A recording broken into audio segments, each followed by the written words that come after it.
Today's update comes as COVID-19 metrics improve across the state. News 13's Anjali Patel explains what challenges restaurant owners face now.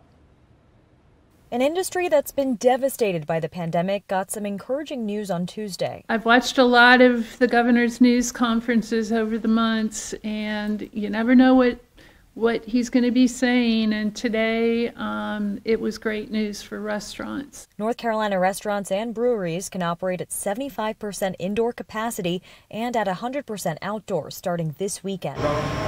On top of that, the 11 p.m. curfew for on-site alcohol consumption will be lifted on Friday. Bars will also be able to operate at 50% both outdoors and indoors.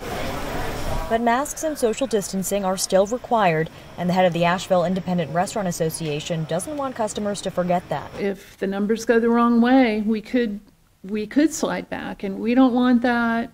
Our customers don't want that. So let's all remember that, we see the light at the end of the tunnel, but we need to keep our masks on. And with the expanded hours and capacity, many restaurants are looking to hire, but filling those vacant positions has been a struggle. Restaurants end up being the people that are policing the safety guidelines that must be adhered to in the restaurants. So it's made it kind of an unfriendly role to have. Jacob Sessom says he's not sure if he'll even be able to expand his hours because he just doesn't have the staff. To actually have no applicants for jobs as we try to reopen them is a very new thing, and it's a pretty it's an unknown puzzle to solve at this point. He says it's a tough problem to have because business is finally starting to boom again in downtown Asheville. My staff that are here and are working are doing quite well, and I'm really happy to say that, and I think that hopefully as that catches on, it will attract more people into the field. Anjali Patel, News 13. We begin tonight with new developments from Asheville City Council. Council members voted 6-1 to have the Vance Monument demolished. The plan involves removing the controversial symbol and then revision the site. Right now, the cost to remove the obelisk will be about $115,000. Another $25,000 will go toward a temporary site, possibly for landscaping and a flower bed. Another $50,000 to $70,000 goes towards the vision portion of the project. Planners working with the community and public will determine what comes next for the site. Public opinions were widely varied. Although it is symbolic and removing the monument does not change any of our systemic problems, if we can't even do the simplest thing, how are we going to actually move forward in making any of the real changes that we keep talking about? The timeline for demolition is anytime from now until summer. Calls for the monument's removal elevated last year following the death of George Floyd, along with the removal of other Confederate statues across the country. A task force was formed to find options and take input from the public. It made a recommendation to remove the monument in November. We will bring you any updates that we receive on the monument's demolition as we get them.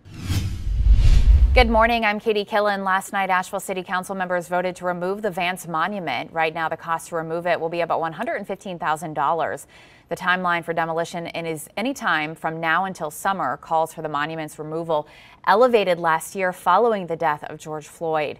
McDowell High School's wrestling coach is accused of having booze on campus. Back on March 12th, deputies found 34-year-old Derek Calloway with school leaders. Investigators say Calloway was cited with possessing or consuming alcohol on an unauthorized premise. An official with the school system says Calloway's employment ended on Monday, March 15th. Today, the Omni Grove Park Inn is hosting an in-person job fair. It's happening from 11 a.m. to 4 p.m. at Sealy Pavilion. The fair is for all hospitality professionals. Officials with the inn say you must make an appointment before coming.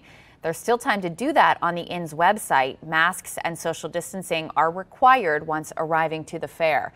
Now here's meteorologist Ingrid Also with your Skywatch forecast. Spotty rain and cloudy skies the first part of the day. You can expect clouds to thin out by late today and into this evening. Temperatures warmer than yesterday in the 60s. Rain chances go back up on Thursday and into early Friday before we see some drier weather late Friday. And into this weekend, another round of rain Saturday late day and into Sunday with some scattered thunderstorms. Because of the storm threat tomorrow, we've issued a weather warn day. Severe thunderstorms possible, wind and hail threat, tornado and flooding threat too. So enjoy today. Besides that light rain this morning, it will be a nice afternoon. Temperatures much warmer than yesterday. Back to the upper 60s. It's back to the 70s Friday and the first part of the weekend. Have a great Wednesday.